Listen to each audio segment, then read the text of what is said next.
सुरक्षाकर्मी संदीप निषाद की शुक्रवार शाम गोलीबार कर हत्या करने के मामले में यूपी विधानसभा में भी आज जमकर हंगामा हुआ है। इस पर जवाब देते हुए उत्तर प्रदेश के मुख्यमंत्री योगी आदित्यनाथ ने कहा कि सहमति और असहमति होती रहेगी, मगर अपराधियों को किसने बढ़ाया? ये जो अपराधी और माफिया हैं, आखिर ये पाले किसके द्वारा गए हैं? जाहिर तौर पर ये एक बड़ा सवाल पूर्व की सरकार, समाजवादी पार्टी सरकार पर सीएम योगी उठाते हुए। सच नहीं कि समाजवादी पार्टी ने उन्हें एक सांसद बनाया था, सच नहीं है। आप अपराधियों को पालेंगे। प्रदेश पार्टी किसी ने पार्टी कराया हो बताइए, क्या अपराधी नहीं था? किस पार्टी का था? किस पार्टी का था? आप सारे अपराधियों को पालेंगे, उनको माल्यार्पण करेंगे और उसके बाद तमाशा बनाते हैं आप लोग। एक तरफ अपराधियों को प्रश्रय देंगे, उन्हें गले का हार बनाएंगे और दूसरी तरफ फिर दोषारोपण भी करेंगे।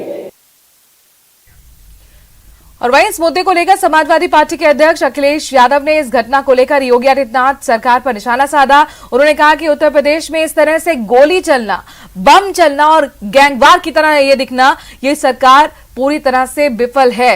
ये रामराज है जहां पर खुलेआम बंदूकें चल रही हैं। पुलिस पूरी तरह से विफल है और इसकी जिम्मेदारी बीजेपी की है। इलाहाबाद में जो घटना हुई है, मुख्य गवाह अधिवक्ता उसकी खुलेआम हत्या होना, अपराधी पीछे भाग करके गोली मारने पहुंचे और बम चले हैं। उत्तर प्रदेश में इस तरह का गोली चलना, बम चलना, गैंगवार की तरह दिखाई देना, ये सरकार पूरी तरीके से असफल हुई है। सरकार के कानून व्यवस्था संभालने की कोई सीमा नहीं बची। ये जो जीरो टॉलरेंस कहते हैं, क्या गोली चलना जीरो टॉलरेंस है? बम चलना क्या जीरो टॉलरेंस है? मुख्य गवाह की हत्या हो जाना। खबरों में आगे बढ़ते हैं। दिल्ली के आनंद पर्वत इलाके में एक बड़ा हादसा हो गया, जहां पर सड़क के किनारे फुटपाथ पर काम कर रहे मजदूरों के ऊपर एक बेकाबू ट्रक पलट गया। इस हादसे में बच्चे समेत 4 लोगों की मौत हो गई, वहीं एक मजदूर घायल हुआ है। ये ट्रक एमसीडी का बताया जा रहा है। मामले में मिली जानकारी के मुताबिक ट्रक चालक ने वाहन पर नियंत्रण खो दिया था, तो सड़क निर्माण में लगे मजदूरों पर पलट गया। फिलहाल ट्रक चालक का पता नहीं चल पाया है।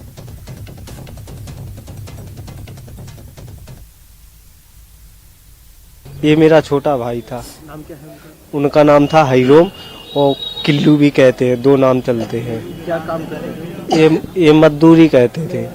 हाँ। अच्छा, क्या पता चला आपको सुबह जब आप यहाँ पे हम लोग रात में काम कर रहे थे, वो 1 बजे का टाइम था। यहाँ से जो थाने से ट्रक जा रहा था, तो एक नीची जगह थी, तो उसके ब्रेक फेल हो, चाहे दारू पी के चला रहा था। वो दारू पी के चला रहा था और ड्राइवर ने अपनी स्टैंड छोड़ के नीचे उतर गया। ट्रक सीधा चला गया, जाके एक दुकान में घला, दुकान भी रोड पे आ गई और वहाँ आके ट्रक पलट गया। तो वहाँ पे काम कर रहे थे, तो वहाँ पे जैसी ट्रक पलटा तो ये 4 लोग वहीं दब गए, वहीं स्पॉट पे खत्म हो गए। हम लोग तो साथ में काम कर रहे थे सर।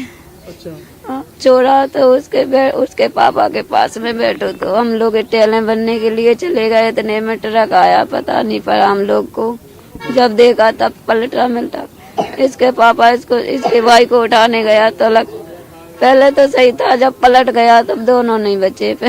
तो गाड़ी में उसको ड्राइवर था, आप लोगों ने नहीं देखा, हम लोगों ने ड्राइवर नहीं देखा। लेकिन इसका पापा इसका भाई दोनों साथ में थे। मतलब जो जाम में इसका भाई को लेने गया था ना पापा, उठाने को के भाग जाए हम लोग लेके, इसको भागने के चक्कर में गए ना, तो वो ट्रक पलट गया, तो उसी में दब गए दोनों माँ बाप बेटा। वहीं मध्य प्रदेश की सीधी में भी एक सड़क हादसा हुआ। इसमें 15 लोगों की मौत हो गई, कई लोग घायल हुए। इस दुर्घटना में 61 लोग घायल हुए हैं। तेज रफ्तार बस के पलटने के बाद कई वाहन आपस में टकरा गए, जिससे इतना भयानक यह हादसा हुआ।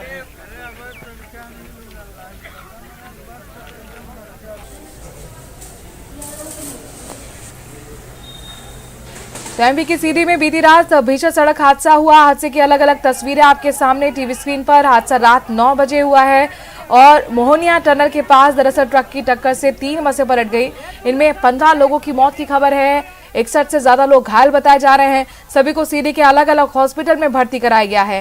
वहीं घटना की जानकारी मिलते ही सीएम शिवराज भी मौके पर पहुंचे, हालात का जायजा लिया। इसके बाद सीएम सीधे घायलों से मिलने अस्पताल पहुंचे, जहां घायलों से मुलाकात की। साथ ही मृतक के परिजनों को 10-10 लाख के मुआवजे की घोषणा की गई है। इस बीच अस्पताल से बेहद मार्मिक तस्वीर भी निकलकर सामने आ रही है, जिसमें घायलों के परिजन सीएम शिवराज से लिपट कर रोने लगे। वहीं सीएम ने भी उनको हौसला दिया। एक समय के लिए सीएम भी भावुक नजर आए।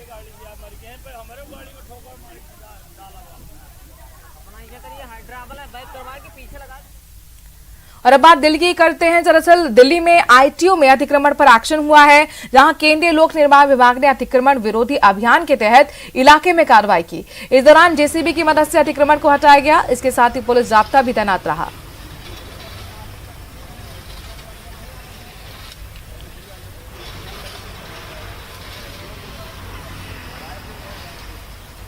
और अब बात कांग्रेस की करते हैं। कांग्रेस के राष्ट्रीय अधिवेशन का आज दूसरा दिन है। राष्ट्रीय अध्यक्ष मल्लिकार्जुन खड़गे ने कहा कि देश में नफरत का माहौल है, सरकार रेल, जेल, तेल सब कुछ अपने मित्रों को बेच रही है। दिल्ली में सरकार में बैठे लोगों का डीएनए गरीब विरोधी है। और इस अधिवेशन में आपको बता दें कि राहुल, प्रियंका, सोनिया गांधी भी शामिल हैं।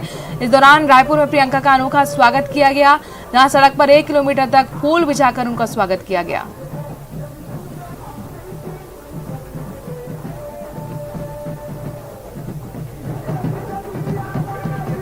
हमारे कांग्रेस पार्टी के जितने भी पीसीसी डेलीगेट्स हैं, उनका मैं धन्यवाद करता हूं।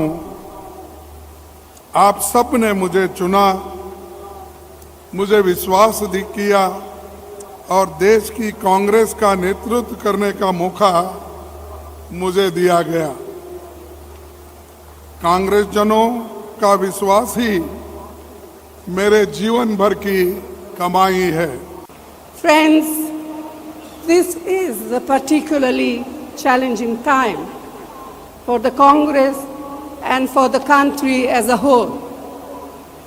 Prime Minister Modi and the BJP RSS regime has relentlessly captured and subverted every single institution. It ruthlessly silenced any voice of opposition. It has caused economic ruin by favoring a few chosen businessmen at the expense of all others and of the people, of ordinary people. And most distressingly, it fuels the fires of fear and hatred against fellow Indians. Sonia Gandhi ने अपने भाषण में retirement के संकेत भी दिए हैं। बहरहाल खबरों में आगे बढ़ते हुए बिहार आपको लिए चलते हैं। दरअसल केंद्रीय गृह मंत्री अमित शाह आज 1 दिवसीय बिहार के दौरे पर हैं, जहां उन्होंने पश्चिमी चंपारण जिले के लौरिया में रैली को संबोधित कर लोकसभा चुनाव 2024 के प्रचार का शंखनाद कर दिया। इस दौरान जनसभा को संबोधित करते हुए अमित शाह ने कहा कि बिहार की जनता ने बीजेपी को बड़ी पार्टी बनाया है। साथ ही दावा किया कि 2024 में दोबारा मोदी सरकार आने वाली है। मैं आपको ये पूछने आया हूं कि विधानसभा के चुनाव में, गत विधानसभा के चुनाव में आपने भारतीय जनता पार्टी को सबसे बड़ी पार्टी बनाया या नहीं बनाया? जोर से बोलो, बनाया या नहीं बनाया?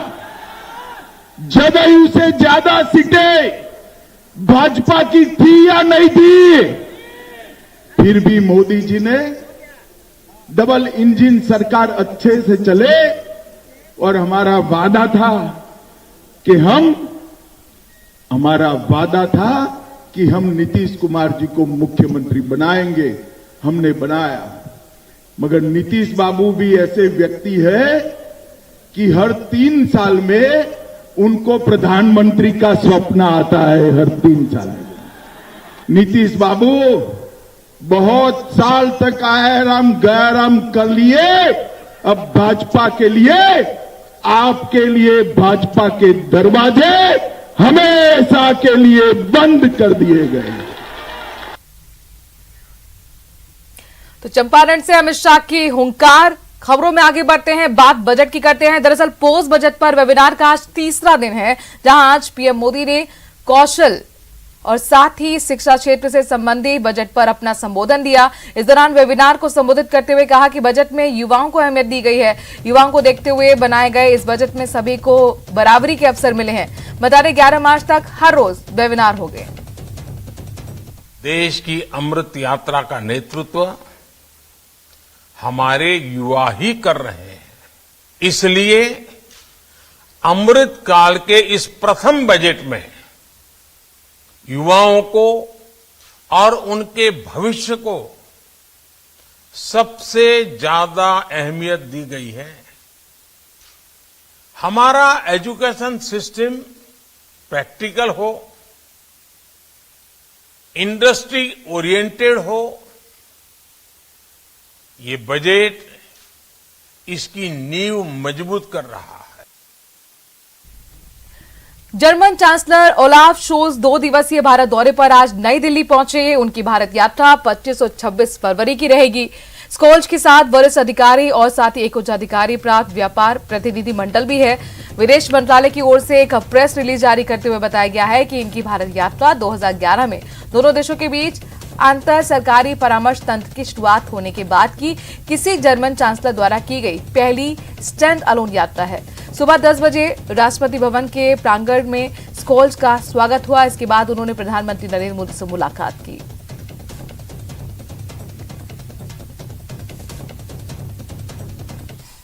भारत और जर्मनी के मजबूत संबंध साझा लोकतांत्रिक मूल्यों और एक दूसरे के हितों की डीप अंडरस्टैंडिंग पर आधारित है।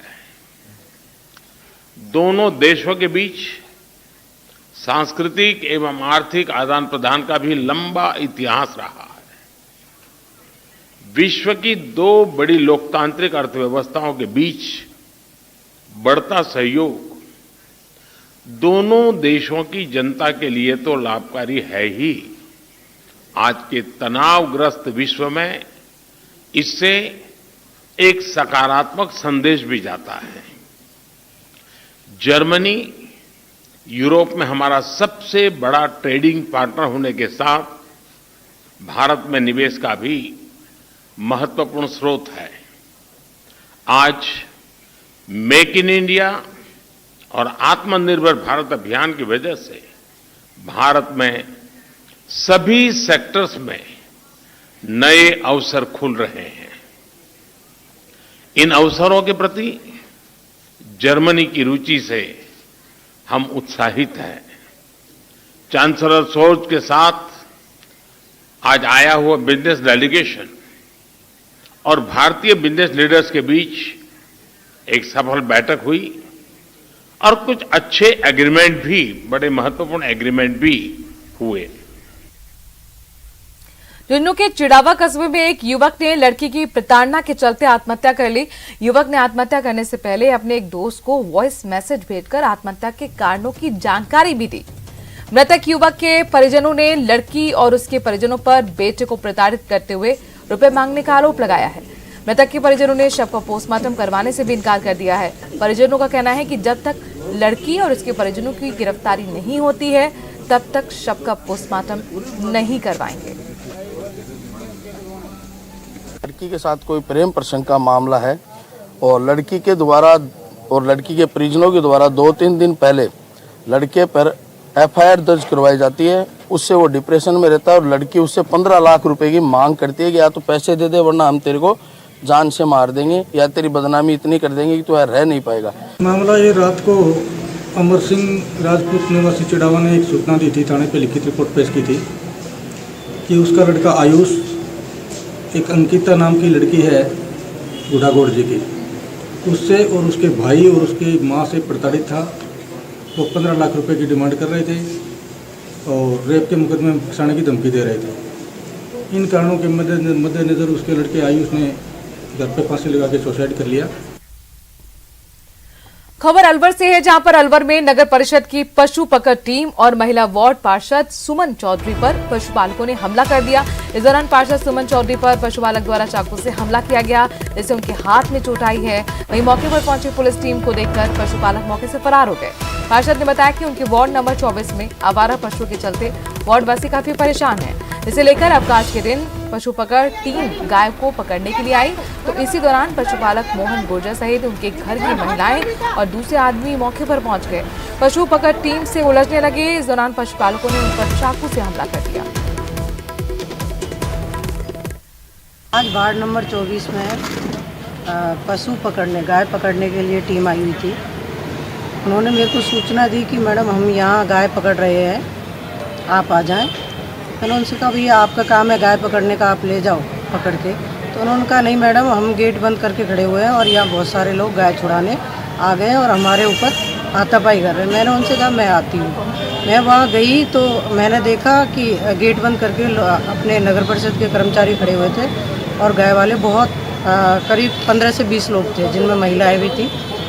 मैंने जाकर उनसे मना भी किया कि एक बार आप गाय को जाने दो, बाद में छुड़वा देंगे आपकी, अगर आगे से नहीं। लेकिन वो नहीं माने, और नहीं माने तो मैं अकेली थी, बाड़वासी भी मेरे साथ में थे। उन्होंने मेरे ऊपर, उनका मैंने गेट नहीं खुलने दिया, रस्सी नहीं खुलने दी, और जब उनकी पेश नहीं खाई तो उन्होंने फिर चाकू मंगाया और चाकू से रस्सा काट के मेरे ऊपर भी हमला किया चाकू से। और भरतपुर से बड़ी खबर है, जहां पर आगरा रोड पर परीक्षा सेंटर से डमी कैंडिडेट पकड़ा गया है। जीजा की जगह दरअसल परीक्षा दे रहा था ये डमी कैंडिडेट। पुलिस ने परीक्षार्थी को हिरासत में ले लिया है।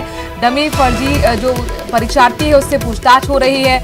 इस वक्त की बड़ी खबर, अपने दर्शकों को बता दें कि भरतपुर में एक डमी कैंडिडेट पकड़ा गया है। जीजा की जगह ये परीक्षा देने आया हुआ था।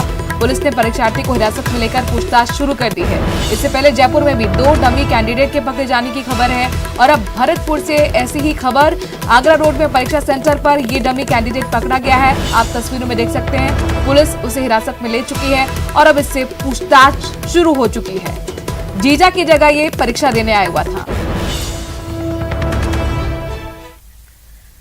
जयपुर से बड़ी खबर है, कल शाम से जयपुर में नियमित पेयजल सप्लाई शुरू हो पाएगी। आज शहर में हालांकि पानी की परेशानी लोगों को होती रही है। कच्ची बस्ती इलाकों में खासतौर पर पानी की किल्लत देखने को मिली। निजी टैंकर सप्लायर मुंह मांगी कीमत मांग रहे हैं। सूरजपुरा में 2400 mm लाइन जोड़ने का काम पूरा हुआ है। इसके साथ साथ मानसरोवर में पाइपलाइन जोड़ने का काम जारी है। बालावाला में विद्युत से संबंधित कार्य पूरा हो गया है। हालांकि मेंटेनेंस का काम अभी भी चल रहा है, लिहाजा जलापूर्ति बाधित और ऐसे में पानी की दिक्कतें खासतौर पर कच्ची कॉलोनी में हो रही हैं। में 3 दिन के वाटर सप्लाई शटडाउन के दौरान जो जलापूर्ति की तस्वीरें हैं वो आपको दिखा दें। पानी की किल्लत के हालात जो कच्ची बस्तियों में आप देख सकते हैं कि यहाँ पर पानी की टंकी में लंबी कतारें लगी हुई हैं। जो कॉलोनी में पानी नहीं पहुंचा, उसके बाद में अंदर से लोग बाग लंबी कतारें लगा करके पानी भर भर के ले जा रहे हैं। पानी नहीं आता है, परेशान होते हैं। 2 दिन हो गए पानी की मारी। अभी पीने का ही पानी नहीं है। अब मिला है पीने का पानी? पीने का भी नहीं है। अब मिला है 2 दिन से। हाँ। क्या स्थिति है टैंकरों की? यहाँ पर आप लोग निजी टैंकर मंगाने पड़ रहे हैं? निजी टैंकर मंगा के हमारे को यहाँ पे जैसे जो बाधित हुई है पेयजल 2 दिन के लिए, तो 2 दिन में यहाँ स्टोरेज की व्यवस्था है नहीं। ये बस्ती है, बस्ती के अंदर स्टोरेज की व्यवस्था नहीं है, तो लोग बहुत परेशान है, पीने के पानी के लिए परेशान है। पार्षदों की तरफ से, ये सबकी तरफ से ये व्यवस्था करवाई गई है आज कि हर टीले पे 1-1 टैंकर, 2-2 टैंकर की व्यवस्था, पानी के पीने की व्यवस्था तो कम से कम सुचारू रूप से हम लोग करवा सके। इसीलिए अभी ये टीले पे अभी जो हम खड़े हैं 6 नंबर टीले पे हैं, यहाँ अपनी स्थिति आप देख ही रहे हैं। काफ़ी देर से लोग परेशान हैं, 1-1 टैंकर, 1-1 बाल्टी भरने के लिए परेशान है। और अभी टैंकर हमने अभी मंगाए हैं, अभी 1 टैंकर 2 टैंकर खाली करके गए हैं, अभी और टैंकर आ रहे हैं। और ये स्टोरेज वाली जो टंकियाँ हैं इनको भी भरवा रहे हैं ताकि बाद में भी लोग बाग इसमें से भर सकें। वैसे हम लोग खुद खड़े रह के इनकी पानी की व्यवस्था करवा रहे हैं ताकि बिल्कुल आप देख सकते हैं कि यहाँ पर मैं कहना चाहूँगा कि थोड़ा दिखाएं कि अंदर जो हालात हैं कि लंबी कतारें हैं बर्तनों की, लोग बाग लंबी लाइनें लगा करके ले रहे हैं। 2 दिन बाद पानी मिला है, काफी पानी, जलापूर्ति की परेशानी हो रही? 2 दिन से नहीं आ रहा। 2 दिन से नहीं आया। तो अभी पीने का पानी भर रहे हैं आप लोग? हाँ। तो अभी पानी की किल्लत में जो घर गृहस्थी के काम है वो तो अटके होंगे? अटक रहे सारे। ठीक है, तो आप देखिए कि ये स्थिति है, लंबी लाइन है, कतारें बहुत ज़्यादा लंबी हो चुकी हैं। और इसमें आप देखेंगे कि जिस तरह की स्थिति है इस तरह की सिचुएशन में ये लोग हैं। सर कितने टैंकर आ चुके हैं अभी तक यहाँ पर? हमने 3 टैंकर मंगवा चुके हैं और जरूरत है और भी मंगवा रहे हैं। यहाँ पे पानी की समस्या है कि अभी पीने का पानी नहीं आ रहा 2 दिन से रेगुलर, तो पानी पीने कम से कम लोगों के लिए पीने का पानी की व्यवस्था तो हम करवा सकते हैं। पीने के पानी की व्यवस्था की बुनियादी जरूरत तो लोगों ने अभी रोक रखी होगी। सबके जीते पानी का पीने का तो कम से कम इंतजाम हो जाए। सबसे बढ़िया काम तो वो है। नहाने धोने का तो चलो एक दिन बाद भी नहा लेंगे, लेकिन पीने का पानी तो सुचारू रूप से चालू। नहाने धोने का काम रोक रखा अभी? नहाने धोने का रोक रखा साहब, पीने का ही चल रहा है काम अभी तो। जी नहाने धोने का कहाँ से आएगा? पीने का आएगा काम में लेंगे जब नहाने धोने का काम में लेंगे। अरबाज अहमद, न्यूज़ 18 के लिए जयपुर से। राज्यसभा सांसद डॉक्टर किरोड़ी लाल मीणा बिन बाप की बेटी सुमन बैरवा के हाथ पी लेकर उसे विदा करेंगे। इसे लेकर मैरिज गार्डन में बारात के स्वागत, सत्कार, मंडप, भोजन सहित सभी तैयारियां पूरी हो चुकी हैं। दरअसल रामगढ़ गांव में नवंबर महीने में सुमन के पिता ने आर्थिक तंगी की वजह से बेटी की शादी से 7 दिन पहले सुसाइड कर लिया था। ऐसे में सांसद किरोड़ी को इस बात की जानकारी लगी। उन्होंने सुमन बैरवा की शादी का बीड़ा उठाया। अब आज सुमन बैरवा की शादी हो रही है। बता दें ये शादी न केवल दौसा में बल्कि पूरे राजस्थान में चर्चा का विषय बनी हुई है।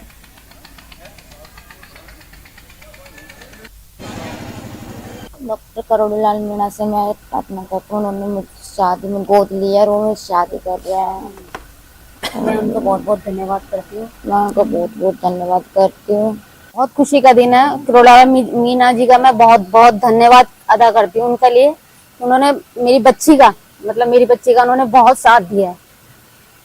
बहुत आंखों में से पानी आ रहा, मेरे तो बहुत ज्यादा बोला भी नहीं जा रहा है मुझसे। डॉक्टर किरोड़ी मीणा जी को मैं धन्यवाद देना चाहूँगा, जो उन्होंने एक बिना पिता की बेटी का जो आशीर्वाद और पूरे शादी का जो खर्चा उन्होंने अपने ऊपर लिया है, अपनी जिम्मेदारी से उन्होंने ये शादी का पूरा प्रोग्राम एक पूरे उत्साह और खुशी के साथ उन्होंने जो कर रहे हैं, उनका तहे दिल से हम और सुमन की परिवार की तरफ से उनका तहे दिल से शुक्रिया धन्यवाद देना चाहते हैं।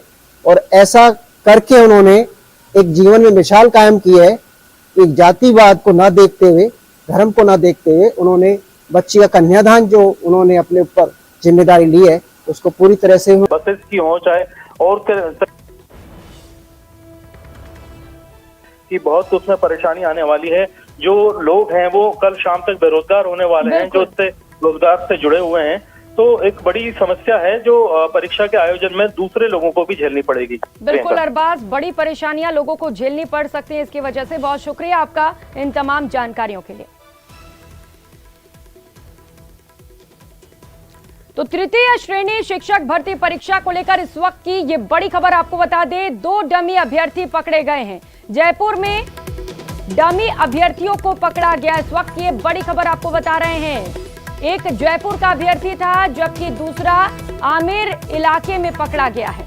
कमला देवी बुधिया स्कूल में ये अभ्यर्थी पकड़े गए हैं।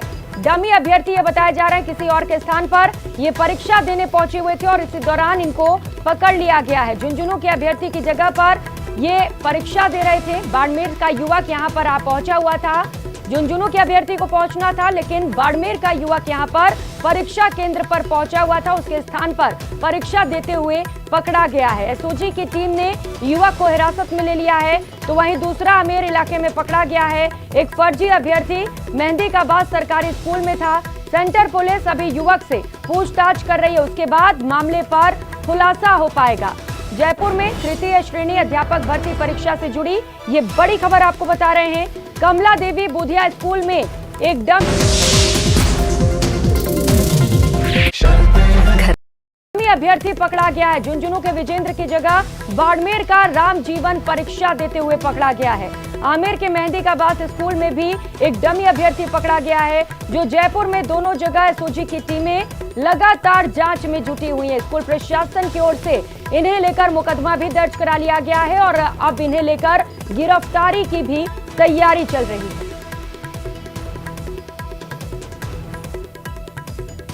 तो 2 डमी अभ्यर्थी पकड़े गए हैं। जयपुर से ये बड़ी खबर आपको बता रहे हैं, जहां पर दोनों को लेकर कार्रवाई तेज कर दी गई है। दोनों को गिरफ्तार करने के लिए तैयारियां की जा रही हैं और इसके साथ ही स्कूल प्रबंधक की ओर से भी इन दोनों के खिलाफ शिकायत दर्ज करा दी गई है।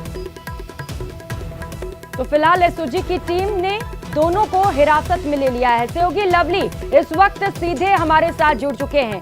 लवली, कई दावे किए गए प्रशासन की ओर से, लेकिन जैसे ही परीक्षा की शुरुआत हुई डमी कैंडिडेट पेपर आउट की खबरें भी सामने आने लगी।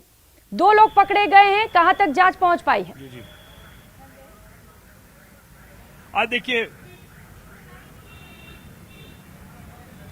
जांच अभी फिलहाल यहां पर लगातार जारी है। एसओजी की जो टीम है वो यहां पर जांच पड़ताल इन्वेस्टिगेशन जो है वो लगातार कर रही है। एसओजी के जो यहां पर इंचार्ज के रूप में पहुंची हैं गुंजन सोनी जी पुलिस अधिकारी हैं, वो इस वक्त जो है वो फोन पर आला अधिकारियों को पूरे घटनाक्रम की जानकारी जो है वो दे रही हैं। साथ साथ में ये बात की जा रही है कि यहां पर अभ्यर्थी के खिलाफ जो कार्रवाई है वो जांच जो है पूरी तरह से की जा रही है। अभ्यर्थी को प्रथम दृष्टया जो चेकिंग के दौरान जिस तरह की आशंका हुई टीम को, उसके बाद में उन्हें जो है हिरासत में ले लिया गया है और उसके बाद में पूछताछ का जो सिलसिला है, कड़ाई से पूछताछ का सिलसिला वो यहाँ पर लगातार जारी है। और यहाँ पर एसओजी के तमाम अधिकारी जो है इस वक्त मौजूद में हैं। इसके अलावा जो आमेर इलाके का जो दूसरा स्कूल है मेहंदी का बाज स्कूल, वहां पर एसओजी की एक दूसरी टीम मौजूद है जो वहां पर इस पूरे मामले की जांच पड़ताल कर रही है। हमारे साथ में सबसे पहले एक्सक्लूसिव जुड़ रही है गुंजन सोनी जी, जो कि यहाँ पर एसओजी के पूरे मामले की जांच कर रही है। मैम, किस तरह की सूचना मिली थी और आप लोगों की सजगता से किस तरीके से पकड़ा गया ये अभ्यर्थी? अभी अभ्यर्थी से और जानकारी जुटाकर इस बारे में पूरी इन्फॉर्मेशन ली जा रही है। अभी बहुत ही प्राइमरी स्टेज में है सारी चीज़ें, तो बहुत ज़्यादा मैं जानकारी आपको नहीं दे पाऊंगी, लेकिन हाँ उस कैंडिडेट को उसी समय डिटेन कर लिया गया था और उससे आवश्यक सारी जानकारी प्राप्त की जा रही है। मैम, ऐसा बताया जा रहा है कि वो किसी झुंझुनू के अभ्यर्थी के जगह बाड़मेर का कोई अभ्यर्थी परीक्षा देने आया था, तो प्रथम दृष्टया ये ठीक पाया जा रहा है कि वो अभ्यर्थी तो डमी है? हाँ, ये बिल्कुल सही है कि वो अभ्यर्थी डमी है, लेकिन जो मूल अभ्यर्थी था वो झुंझुनू का नहीं है। अच्छा, वो वहाँ का नहीं है? वो अभी झुंझुनू का नहीं। फिलहाल क्या पूछताछ का सिलसिला चल रहा है? हाँ बिल्कुल, अभी इंटरोगेशन और जो भी चीज़ें तस्दीक होनी है वो चालू है, स्टार्ट है, और उसी क्रम में हम लोग अभी वहीं जा रहे हैं। मैम, इसके अलावा कहीं और से भी कोई सूचना है, कहीं और भी कोई किसी की गिरफ्तारी? मेरे पास कोई सूचना नहीं है। बाकी और किसी टीम ने अगर कोई कार्रवाई की हो तो